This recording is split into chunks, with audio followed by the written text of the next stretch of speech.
berita gede ini menjelang akhir tahun Berita ini. luar biasa. Bangsa Indonesia dan khususnya keluarga besar Joko Widodo itu mendapat kado akhir tahun yang sangat-sangat buruk ini ya. Jokowi oleh sebuah lembaga internasional, ini namanya Organized Crime and Corruption Reporting Project, itu dinyatakan sebagai nominator atau finalis pemimpin paling korup di dunia.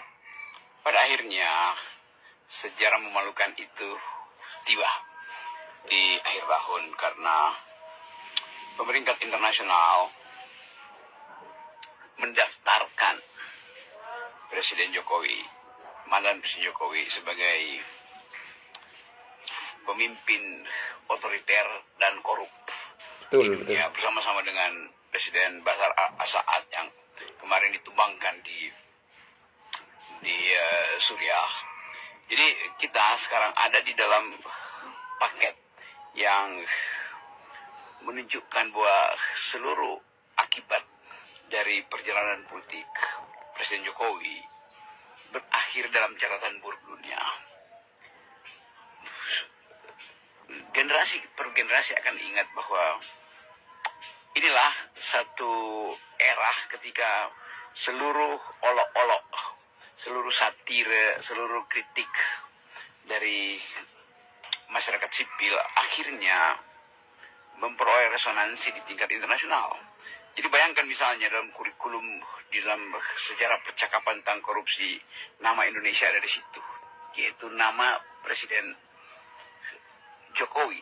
Sangat jadi memalukan. sebetulnya apa yang sudah kita pamerkan ke luar negeri ada keburukan. Apa yang kita catatkan di dalam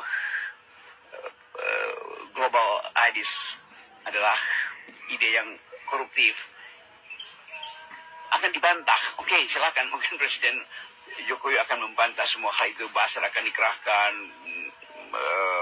headline akan dibuat bahwa itu hanya upaya luar negeri untuk mengacak-ngacak Indonesia, lalu survei akan dibuat lagi bahwa Jokowi adalah presiden yang paling bermutu di Indonesia. Tetapi sejarah dunia itu adalah bagian, atau sejarah Indonesia itu bagian dari sejarah dunia. Tidak ada sejarah unik Indonesia. Indonesia bagian dari dunia, maka sejarah Indonesia adalah bagian dari sejarah dunia.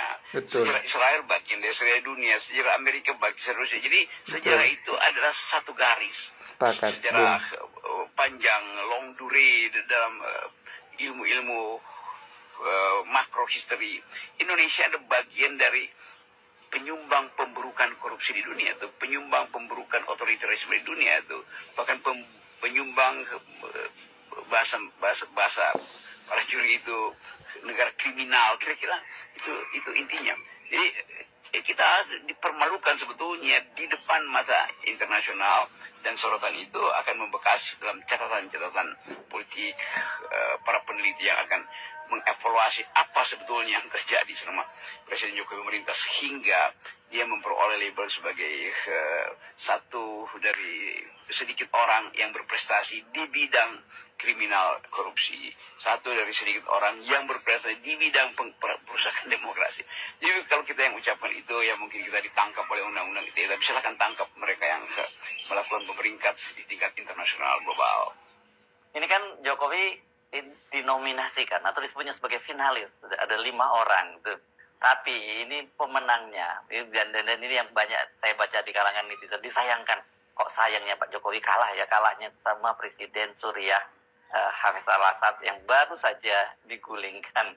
Tapi dengan masuknya nama Jokowi di antara daftar 5 nama pemimpin paling korup di dunia itu, ini saya kira adalah justifikasi terhadap apa yang disampaikan oleh para kritikus Jokowi, termasuk para para BM dari berbagai kampus, para tokoh-tokoh oposisi, dan tentu saja Anda, Bung Rocky. Lembaga pemeringkat korupsi dan kejahatan demokrasi itu judulnya ICP, yaitu menunjukkan dengan tepat bahwa kenapa Presiden Jokowi masuk di dalam kategori itu sebagai penjahat demokrasi, sebagai pemimpin korupsi. Karena 2 hal. Pertama, Jokowi memakai dan memanipulasi hukum dan konstitusi untuk menguasai negara. Itu yang berkali-kali ditunjukkan dengan fenomena fufu-fafa segala macam itulah.